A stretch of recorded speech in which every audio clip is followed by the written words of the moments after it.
कहानी की शुरुआत में हम देखते हैं कि कुछ अजीब से क्रीचर समुद्र के पानी से निकलकर शहर की तरफ बढ़ रहे हैं, जिसे पैरासाइट का नाम दिया गया है। फिर हम एक आदमी को देखते हैं जो अपनी वाइफ के साथ सो रहा होता है और तभी वही एलियन पैरासाइट आकर उस आदमी के कान में घुस जाता है। उस पैरासाइट के कान में घुसते ही वो आदमी तड़पने लगता है, लेकिन फिर कुछ देर बाद वो आदमी शांत होकर सो जाता है। इसके बाद हमें शिंची नाम का एक लड़का दिखाया जाता है जो कानों में हेडफोन लगाकर गाने सुन रहा होता है और तभी एक और एलियन पैरासाइट आकर उसके कान में घुसने की कोशिश करता है, लेकिन शिंची ने कानों में हेडफोन लगाए होते हैं, जिस वजह से वो पैरासाइट शिंची के कान में घुस नहीं पाता। और जब उस पैरासाइट को कान से अंदर जाने का रास्ता नहीं मिलता, तब वो शिंची के नाक के जरिए अंदर जाने लगता है, लेकिन नाक में किसी चीज के घुसने की वजह से शिंची की आंख खुल जाती है और शिंची उस पैरासाइट को पकड़कर दूर फेंक देता है। मगर अब भी वो पैरासाइट शिंची की तरफ बढ़ने लगता है, इसलिए शिंची डर के मारे एक बुक उठाकर उस पैरासाइट को मारने की कोशिश करता है, लेकिन तभी वो पैरासाइट उसके हाथ पर काटकर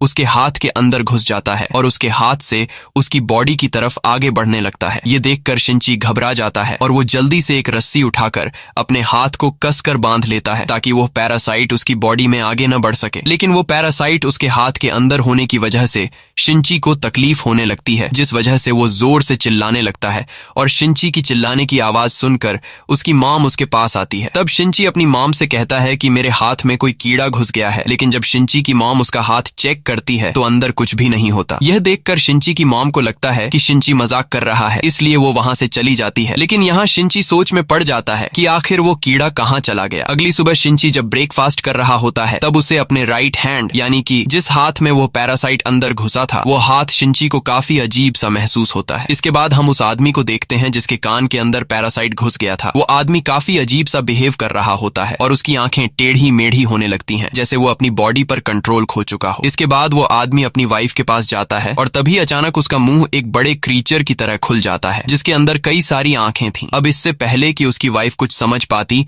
तभी वो आदमी अपनी वाइफ का सिर एक ही झटके में खा जाता है। यहाँ हमें पता चलता है कि यह पैरासाइट इंसान के कान से होते हुए उसके दिमाग पर कब्जा कर लेते हैं और फिर उस इंसान की बॉडी को अपनी मर्जी से कंट्रोल करने लगते हैं। अब हम फिर से शिंची को देखते हैं जो कि अपनी गर्लफ्रेंड के साथ स्कूल जा रहा था, लेकिन आज शिंची का बिहेवियर थोड़ा बदला हुआ था और उसके जिस हाथ में पैरासाइट घुसा था, उस हाथ पर उसका कोई भी काबू नहीं था। वो हाथ अजीब तरह से शिंची की गर्लफ्रेंड को छूने लगता है और फिर अचानक शिंची की गर्लफ्रेंड का प्राइवेट पार्ट पकड़ लेता है।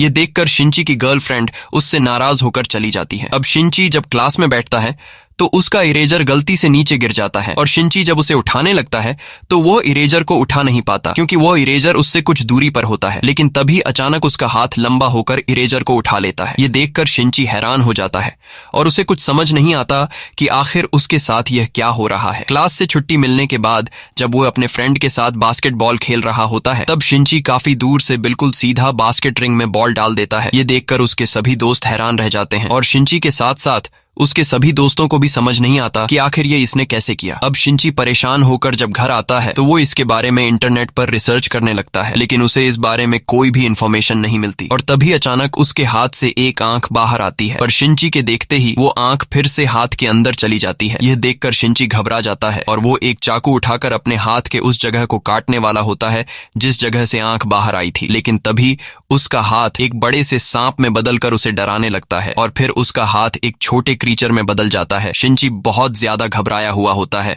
और वो अपने हाथ से पूछता है कि तुम कौन हो। तब उसका हाथ उसी की बात को रिपीट करते हुए कहता है कि तुम कौन हो। अब शिंची रोते हुए खुद से कहता है कि यह मेरे हाथ को क्या हो गया है। तब वो क्रीचर शिंची की बातों को दोहराने लगता है और फिर वो शिंची को बताता है कि मैंने तुम्हारा हाथ खा लिया है। वहीं दूसरी तरफ हम उसी आदमी को देखते हैं जिसने अपनी वाइफ के सर को खा लिया था और अब वो आदमी टीवी के सामने बैठकर इंसानों की भाषा सीखने लगता है। साथ ही हम देखते हैं कि इस आदमी ने अपनी बीवी की बॉडी को पूरी तरह से खा लिया है। अगले दिन सुबह जब शिंची नींद से उठता है तो वो देखता है कि वही क्रीचर जो कि उसके हाथ से जुड़ा हुआ है, वो उसका लैपटॉप और बुक्स पढ़ते हुए इंसानों के तौर तरीके सीख रहा है। यहाँ शिंची उस क्रीचर से कहता है कि मैं हॉस्पिटल जाकर अपना हाथ कटवा दूंगा और तुम्हें अपने आप से अलग कर दूंगा। ये सुनकर वो क्रीचर कहता है कि ऐसा करने से मैं तो तुमसे अलग हो जाऊंगा, लेकिन तुम अपना एक हाथ खो दोगे और मुझे पता है कि तुम ऐसा कभी नहीं करोगे। यहाँ वो क्रीचर शिंची से कहता है कि मैं तो तुम्हारी पूरी बॉडी पर कब्जा करने की कोशिश कर रहा था, लेकिन फिर तुमने अपने हाथ को रस्सी से बांधकर मुझे आगे जाने से रोक दिया। इसलिए अब मैंने सिर्फ तुम्हारे हाथ पर ही कब्जा कर रखा है और अब हम दोनों एक दूसरे के साथ जुड़ चुके हैं। साथ ही वो क्रीचर शिंची से कहता है कि तुम परेशान मत हो, मैं तुम्हें कोई भी नुकसान नहीं पहुंचाऊंगा, क्योंकि अगर तुम्हें कुछ हो गया तो मैं भी मर जाऊंगा। अब यहाँ शिंची का भी थोड़ा बहुत डर दूर हो गया था और शिंची उस क्रीचर से पूछता है कि तुम्हारा नाम क्या है। तब वो क्रीचर कहता है कि तुम मुझे मिकी बुला सकते हो। अब शिंची जब स्कूल जाता है तो वहाँ मिकी ढेर सारे बुक्स पढ़ता है, जिससे वो इंसानों के बारे में और भी ज्यादा जानने लगता है। मिकी बहुत ही ज्यादा इंटेलिजेंट होता है। जैसे ही शिंची क्लासरूम से बाहर आता है तब मिकी पास वाले क्लास में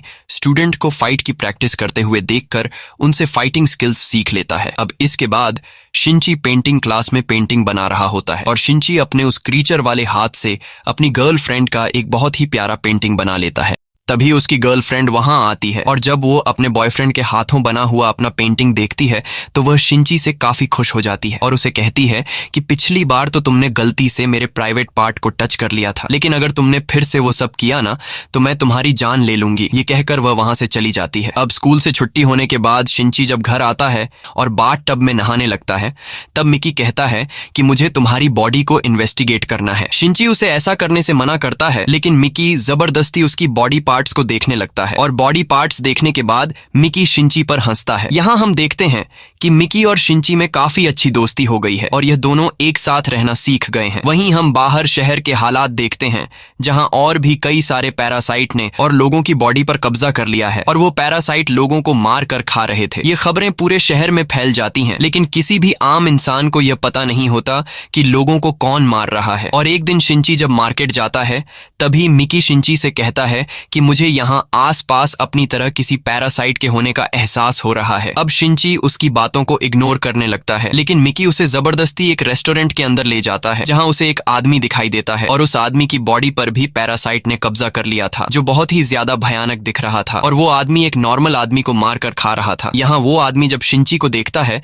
तो उसे एहसास हो जाता है कि शिंची के शरीर में भी एक पैरासाइट है, इसीलिए वो आदमी शिंची को इंसानों का मीट खाने के लिए देता है, लेकिन शिंची उसे खाने से मना कर देता है। ये देखकर उस आदमी को पता चल जाता है कि शिंची की बॉडी में जो पैरासाइट है उस पैरासाइट का शिंची की बॉडी पर पूरा कंट्रोल नहीं है और वो पैरासाइट सिर्फ उसके हाथ से जुड़ा हुआ है। ये पता चलते ही वो आदमी शिंची को मारने का सोचता है, लेकिन उसके सोचने से पहले ही शिंची के हाथ से जुड़े पैरासाइट यानी मिकी को पता चल जाता है कि यह आदमी अब शिंची को मारने वाला है। इसलिए मिकी शिंची से कहता है कि यह आदमी तुम्हें मार देगा, इसलिए जल्दी से यहाँ से भागो। ये पता चलते ही शिंची बाहर निकलने की कोशिश करता है, लेकिन उससे दरवाजा नहीं खुल पाता। तभी वो आदमी शिंची के पास आता है और वो आदमी अपना एक हाथ काटकर मिकी से कहता है कि तुम शिंची के हाथ को छोड़कर मेरे हाथ पर आ जाओ। लेकिन मिकी और शिंची में अच्छी दोस्ती हो गई थी और मिकी को शिंची की बॉडी पसंद थी, इसलिए मिकी उस आदमी के हाथ पर जाने से इनकार कर देता है। यह देखकर उस आदमी को गुस्सा आ जाता है और वो आदमी शिंची पर हमला करने लगता है, लेकिन यहाँ मिकी शिंची की जान बचाने के लिए उस पैरासाइट से फाइट करता है और क्योंकि मिकी ने शिंची के स्कूल में स्टूडेंट को फाइट करते हुए देखा था, इसीलिए मिकी उसी मूव का इस्तेमाल करके उस पैरासाइट का सिर धड़ से अलग कर देता है, जिससे वह पैरासाइट वहीं पर मर जाता है। अब तभी यहाँ कोई आने लगता है। इससे पहले कि वह आदमी शिंची को देख पाता, शिंची जल्दी से पीछे के रास्ते से वहां से निकल जाता है। घर आकर वो अपनी मॉम को इस बारे में कुछ भी नहीं बताता। वहीं न्यूज पर दिखाया जाता है कि शहर में हर रोज लोग गायब हो रहे हैं, लेकिन पुलिस को इस बारे में कुछ भी नहीं पता कि आखिर लोगों को कौन गायब कर रहा है और पूरे शहर में शिंची के अलावा कोई भी नहीं जानता था कि उन्हें पैरासाइट मारकर खा रहे हैं। यहाँ शिंची मिकी से कहता है कि तुम अपने पैरासाइट दोस्तों से कहो कि वह लोगों को मारकर ना खाएं। तब मिकी जवाब में कहता है कि जैसे तुम इंसान सब्जियां और जानवरों को मारकर खाते हो, वैसे ही हम जिंदा इंसानों को खाते हैं, इसलिए इसमें कोई बुरी बात नहीं है। और रही बात मेरी, तो मेरा तुम्हारी पूरी बॉडी पर कंट्रोल नहीं है, इसलिए तुम जो कुछ खाते हो उससे मुझे भी एनर्जी मिलती है, इसलिए मुझे इंसानों को मारने की कोई जरूरत नहीं। अगले दिन शिंची जब स्कूल जाता है तब मिकी उसे बताता है कि यहाँ आसपास मेरी तरह कोई दूसरा एक पैरासाइट भी है और वह कोई और नहीं बल्कि शिंची की टीचर थी। शिंची जब टीचर को देखता है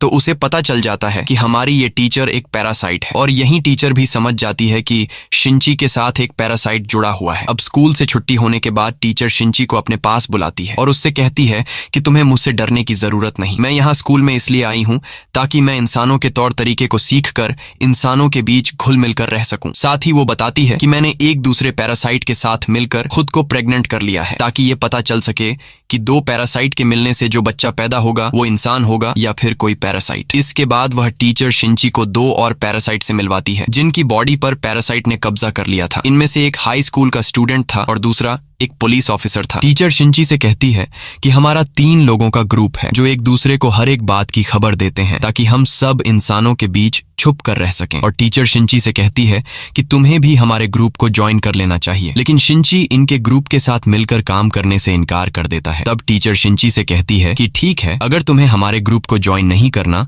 तो तुम्हारी मर्जी, लेकिन हमारे बारे में किसी को भी पता नहीं चलना चाहिए। अगर तुमने हमारे बारे में किसी को बताया कि हम पैरासाइट हैं तो हम तुम्हें जिंदा नहीं छोड़ेंगे। ये कहकर वो तीनों वहां से जाने लगते हैं, लेकिन जाने से पहले वह पुलिस ऑफिसर शिंची को काफी अजीब नजरों से देखता है। अब यहाँ मिकी शिंची को बताता है कि टीचर में जो पैरासाइट है वह एकदम शांत है। मैंने आज तक उसकी तरह शांत पैरासाइट कभी नहीं देखा, लेकिन जो पुलिस ऑफिसर है उसमें मुझे थोड़ा बहुत गड़बड़ नजर आया, इसलिए तुम पुलिस ऑफिसर से अलर्ट रहना। और जब शिंची वापस अपने घर आ रहा होता है तभी रास्ते में उसके सामने वही पैरासाइट पुलिस ऑफिसर आ जाता है। पुलिस ऑफिसर शिंची पर काफी गुस्सा होता है क्योंकि उसे पता चल गया होता है कि कुछ दिन पहले उस रेस्टोरेंट में जो पैरासाइट मारा गया था उसे शिंची ने मारा था। इसीलिए वह पुलिस ऑफिसर शिंची को मारने के लिए उस पर हमला करता है, लेकिन मिकी पुलिस ऑफिसर के हमले को रोककर शिंची को बचा लेता है। इसके बाद मिकी उस पुलिस ऑफिसर से फाइट करता है। यहाँ इन दोनों के बीच काफी तगड़ी फाइट होने लगती है और जब मिकी और वह पुलिस ऑफिसर लड़ रहे होते हैं तब शिंची समझदारी से काम लेते हुए आगे बढ़कर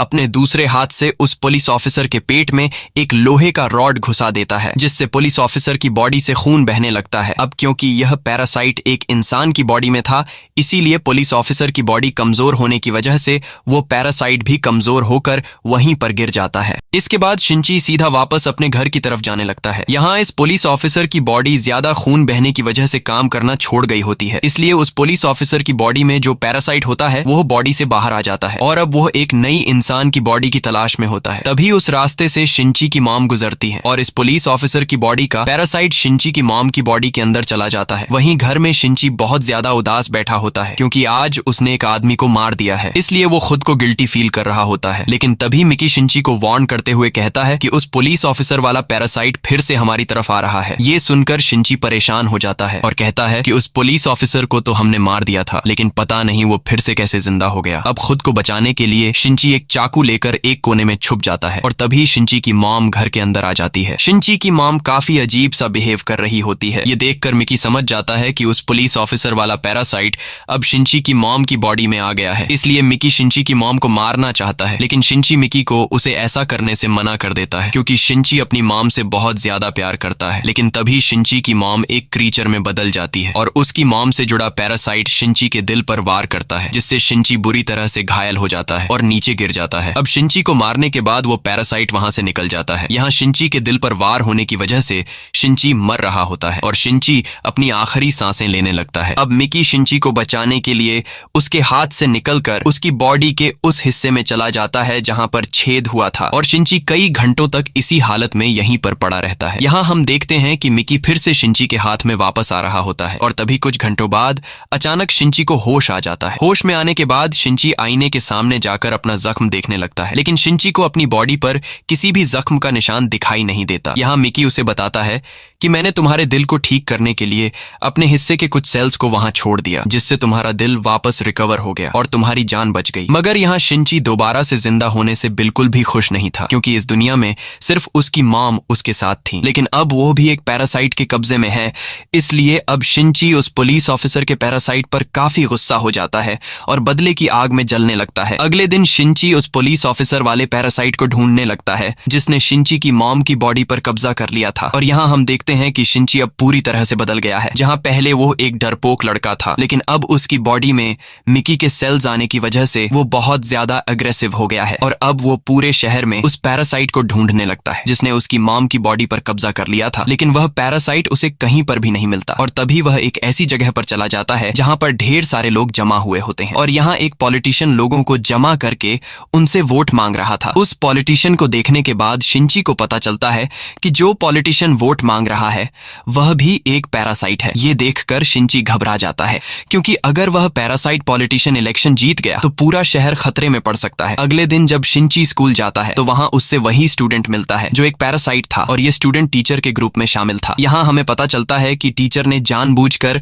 इस स्टूडेंट का इस स्कूल में ट्रांसफर करवा दिया है ताकि ये स्टूडेंट शिंची पर नजर रख सके। यहाँ वह स्टूडेंट बाकी स्टूडेंट के सामने शिंची से ऐसे मिलने का दिखावा करता है कि जैसे ये दोनों पहली बार मिल रहे हों, और ये सब ऊपर से पैरासाइट टीचर देख रही होती है। घर आकर शिंची को मिकी बताता है कि जब से मैंने तुम्हारे दिल को अपने सेल से ठीक किया है तब से मुझे थकान महसूस होने लगा है, इसलिए अब मुझे हर रोज 4 घंटे के लिए सोना पड़ेगा, और जब मैं सो जाऊंगा तब तुम्हें अपना ख्याल खुद रखना होगा। ये कहते हुए मिकी अचानक गायब होकर सो जाता है। शिंची उसे जगाने की कोशिश करता है, लेकिन मिकी नहीं जागता। वहीं दूसरी तरफ पुलिस ऑफिसर्स को शहर भर में कई सारे लोगों के मरने के रिपोर्ट्स मिलते हैं, और इन्हें पता चलता है कि पूरे शहर में कुछ ऐसे लोग हैं जिनकी बॉडी में पैरासाइट है, और वही पैरासाइट इंसान के रूप में लोगों के बीच छुप कर रहते हुए लोगों को मार रहे हैं। ये पता चलते ही पुलिस इस बारे में रिसर्च करने लगती है, और इन्हें पता चलता है कि अगर किसी इंसान की बॉडी में पैरासाइट रह रहा हो तो उस इंसान के सर का बाल तोड़ने पर वह बाल किसी जिंदा चीज की तरह हिलने लगेगा। और ये खबर पुलिस वाले टीवी पर चला देते हैं,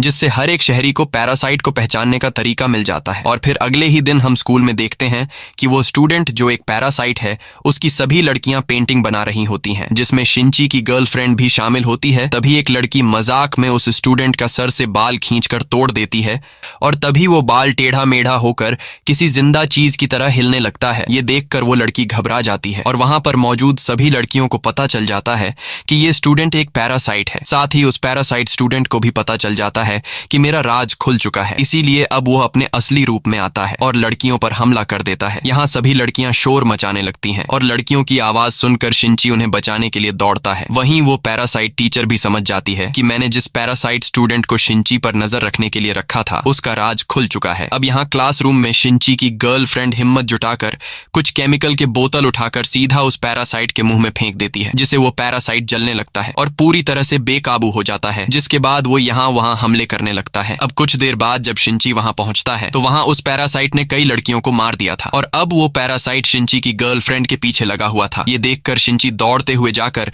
उस पैरासाइट को नीचे गिरा देता है और उससे लड़ने लगता है। तभी यहाँ पर पैरासाइट टीचर भी आ जाती है। अब वो टीचर जब देखती है कि इस पैरासाइट स्टूडेंट ने कई लड़कियों को मार दिया है, ये देखकर वो टीचर गुस्सा हो जाती है, क्योंकि स्टूडेंट की इस हरकत की वजह से टीचर का राज भी दुनिया के सामने आ सकता है। इसलिए वो टीचर वहां पर एक बम फेंक कर चली जाती है, लेकिन बम के फटने से पहले ही शिंची अपनी गर्लफ्रेंड को उठाकर खिड़की से नीचे जंप कर देता है, और तभी ऊपर वाले फ्लोर में एक जोरदार ब्लास्ट होता है। लेकिन इस ब्लास्ट में भी वो स्टूडेंट नहीं मारा जाता, मगर अब वो बुरी तरह से घायल हो चुका होता है। वही बाहर शिंची की गर्लफ्रेंड शिंची को काफी अजीब नजरों से देखने लगती है, क्योंकि बिल्डिंग के तीसरे फ्लोर से कूदने के बाद भी शिंची को कुछ नहीं हुआ था। और अब शिंची की गर्लफ्रेंड समझ जाती है कि शिंची भी एक पैरासाइट है। वहीं कुछ देर बाद जिस फ्लोर में ब्लास्ट हुआ था वहां पर पुलिस आ जाती है, और पुलिस मालूम करने लगती है कि आखिर ये ब्लास्ट किसने किया। लेकिन तभी वो स्टूडेंट एक पुलिस अफसर पर हमला करके उसे मार देता है, जिसके बाद वो स्टूडेंट खुद को बचाते हुए ऊपर छत पर जाने लगता है। तभी बाहर मिकी शिंची को बताता है कि वो स्टूडेंट अभी भी जिंदा है और उसने और भी कई लोगों को मार दिया है। तब शिंची मिकी से पूछता है कि वो अब कहाँ है, जिस पर मिकी उसे बताता है कि वो स्टूडेंट इस वक्त स्कूल की छत पर है। ये पता चलते ही शिंची स्कूल के पास वाले बिल्डिंग के छत पर चला जाता है, और मिकी से एक कमान बनाकर सीधा उस पैरासाइट स्टूडेंट को तीर मारता है, जिससे उस स्टूडेंट की मौत हो जाती है। इसके बाद शिंची सीधा उस पैरासाइट टीचर के पास जाता है और उससे पूछता है कि तुम्हारे ग्रुप में एक पुलिस ऑफिसर था, वो इस वक्त कहाँ होगा। तब टीचर बताती है कि उसे तो तुमने मार दिया है, जिस पर शिंची कहता है कि उसे मैंने मार तो दिया है, लेकिन उस पुलिस ऑफिसर के पैरासाइट ने मेरी मॉम की बॉडी पर कब्जा कर लिया है, इसलिए अब मैं उस पैरासाइट को मारना चाहता हूँ। तब टीचर शिंची को एक एड्रेस दे देती है और कहती है कि तुम्हें तुम्हारी माँ का पैरासाइट यहाँ पर मिल जाएगा। एड्रेस मिलते ही शिंची सीधा उस जगह पर जाता है जहाँ उसकी मॉम रहती है, और कुछ ही देर बाद ये दोनों एक दूसरे के आमने सामने आ जाते हैं। यहाँ हम देखते हैं कि उसकी मॉम की आंखों में कोई भी इमोशंस नहीं है। उस पैरासाइट ने उसकी मॉम को पूरी तरह से कंट्रोल में ले लिया है। अब जैसे ही इन दोनों के बीच फाइट स्टार्ट होने वाली होती है, तभी मिकी को नींद आ जाती है और मिकी शिंची से कहता है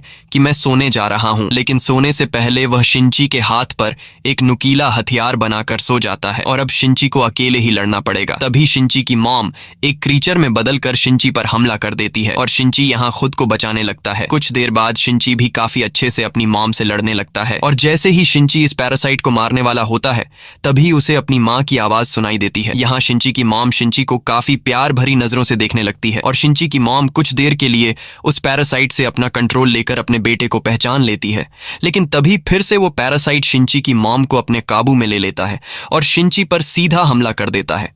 लेकिन हमले के दौरान शिंची की मॉम अपना हाथ बढ़ाकर उस पैरासाइट के हमले को रोक देती है और अपने बेटे को मरने से बचा लेती है। लेकिन अब शिंची की मॉम के हाथ से खून बहने लगता है, जिस वजह से शिंची की मॉम कमजोर होने लगती है और अब शिंची की मॉम कमजोर होने की वजह से वो पैरासाइट भी कमजोर हो जाता है और मौके का फायदा उठा करना चाहते हुए शिंची सीधा जाकर उस पैरासाइट को मार देता है, जिससे उसकी मॉम की भी डेथ हो जाती है। वहीं दूसरी तरफ हम देखते हैं कि जो एक पैरासाइट पॉलिटिशियन है वो इलेक्शन जीतकर सिटी का मेयर बन जाता है, जिसका मतलब कि अब पूरा शहर खतरे में पड़ने वाला है।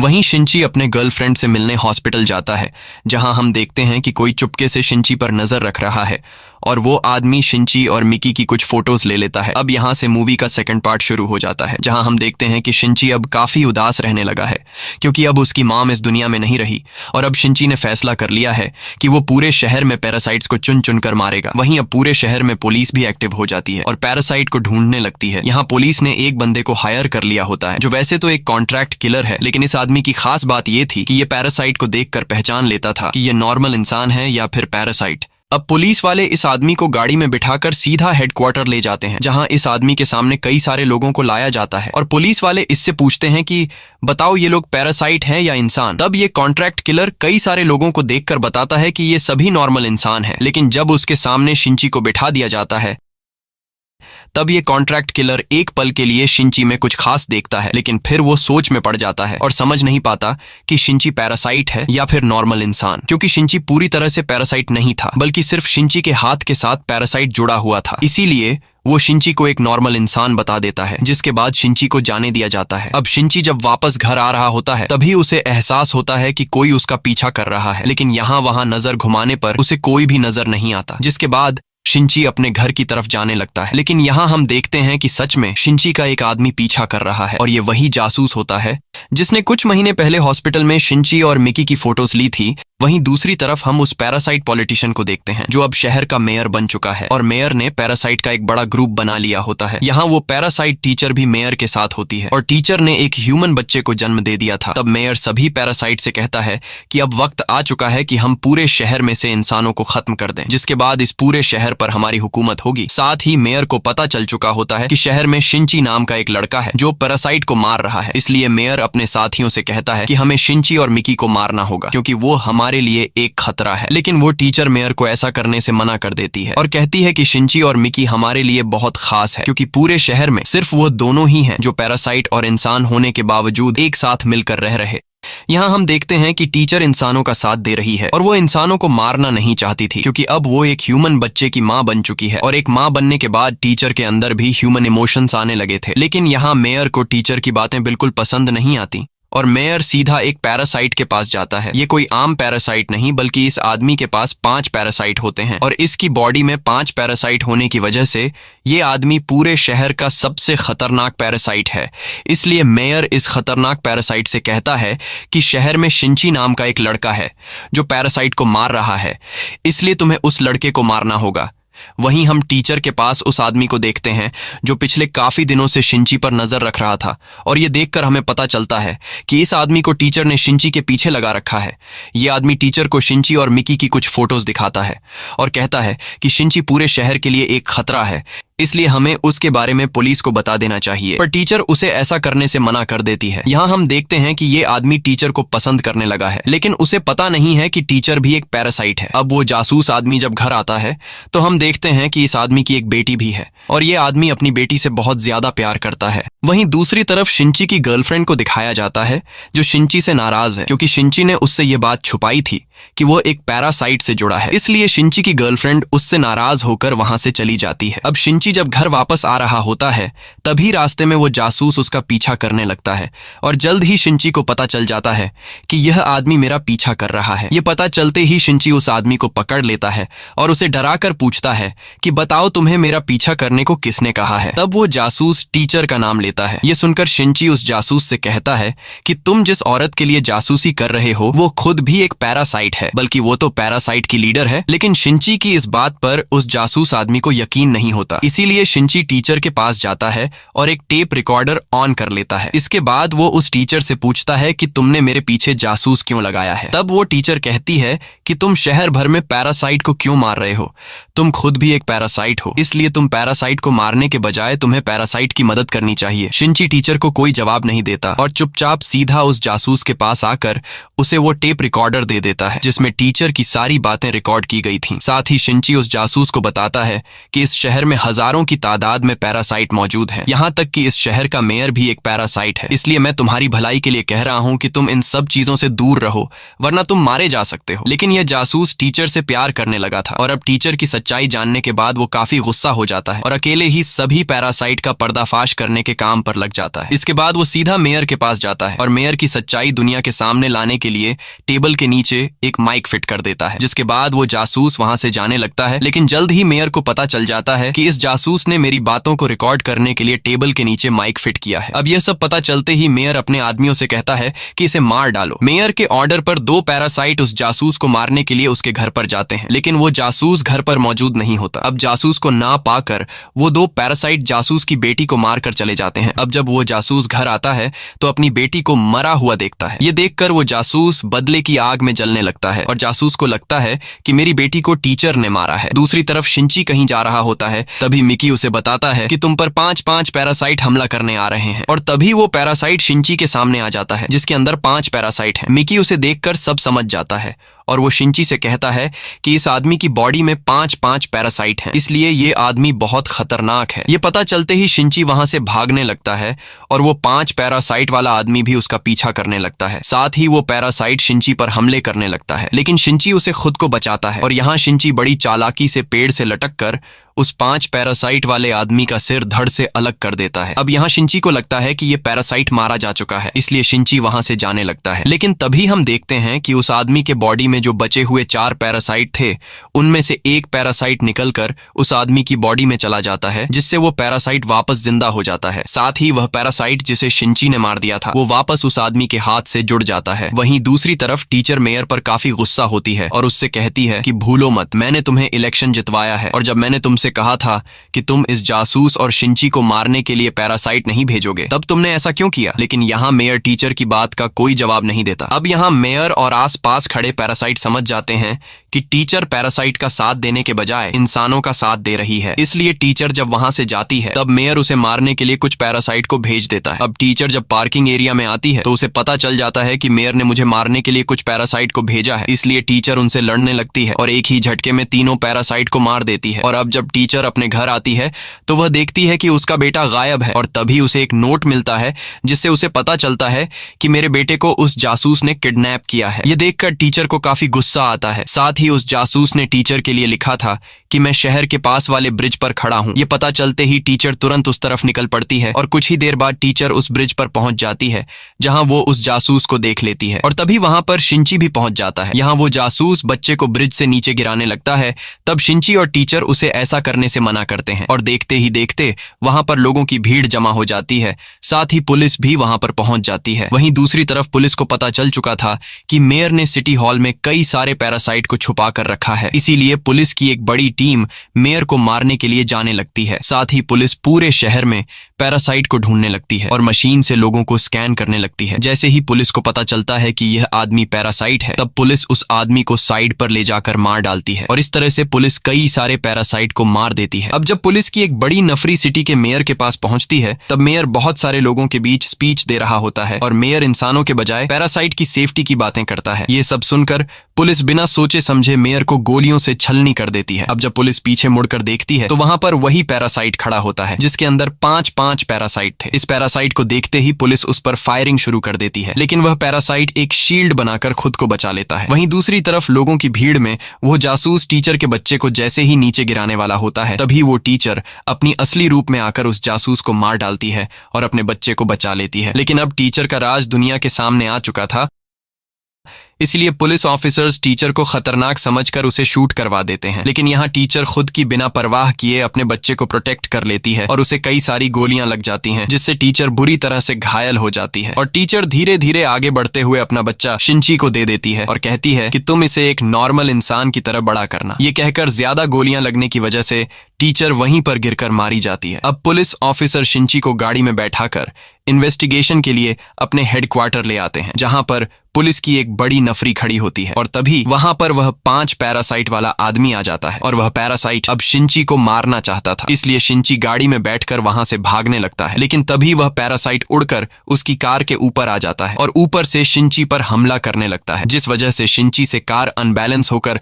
ब्रिज से नीचे गिर जाती है। लेकिन गाड़ी के ब्लास्ट होने से पहले ही मिकी शिंची को ऊपर खींचकर उसकी जान बचा लेता है। इसके बाद शिंची अपनी जान बचाने के लिए जंगल की तरफ भागने लगता है, लेकिन वह पैरासाइट इतनी आसानी से शिंची को कहां जाने देने वाला था और वह भी शिंची का पीछा करते हुए जंगल में पहुंच जाता है। यहाँ मिकी शिंची से कहता है कि जब तक मैं तुम्हारे साथ जुड़ा रहूंगा तब वह पैरासाइट हमें आसानी से ढूंढ लेगा, इसलिए अगर तुम्हें अपनी जान बचानी है तो हम दोनों को अलग होकर इस पर हमला करना पड़ेगा, नहीं तो अगर हम दोनों एक साथ रहे तो वह हमें ढूंढ कर मार देगा। शिंची को मिकी की बात ठीक लगती है, इसलिए ये दोनों अलग हो जाते हैं और अब वो पैरासाइट शिंची को ढूंढते हुए जंगल के बीचों बीच पहुंच जाता है और यहाँ चुपके से मिकी उस पैरासाइट पर हमला कर देता है। लेकिन वो पैरासाइट बड़ी आसानी से मिकी का वार रोक लेता है और तभी पीछे से शिंची भी उस पर अटैक करता है, पर वो पैरासाइट शिंची का भी वार रोक लेता है और शिंची को दूर फेंक देता है। ये देखकर शिंची और मिकी समझ जाते हैं कि ये पैरासाइट बहुत ही ज्यादा ताकतवर है, इसीलिए मिकी शिंची से कहता है कि तुम यहाँ से भाग जाओ, मैं अकेले ही इससे लड़ता हूँ। लेकिन शिंची मिकी को अकेले नहीं छोड़ना चाहता था, पर मिकी उसे बार बार कहता है कि अगर तुम यहाँ से नहीं गए तो हम दोनों ही मारे जाएंगे। इसलिए शिंची अब ना चाहते हुए मिकी को छोड़कर वहां से भागने लगता है और यहाँ अकेला मिकी इस पैरासाइट से लड़ने लगता है। लेकिन मिकी अकेले 5 पैरासाइट का मुकाबला नहीं कर पाता और वो पैरासाइट मिकी को मार डालता है। वहीं शिंची अपने गर्लफ्रेंड के घर पर पहुंच जाता है और शिंची बुरी तरह से घायल होता है, तब उसकी गर्लफ्रेंड उसका ख्याल रखती है। और अगली सुबह जब शिंची नींद से जागता है तो वह देखता है कि मिकी फिर से उसके हाथ में आ रहा है।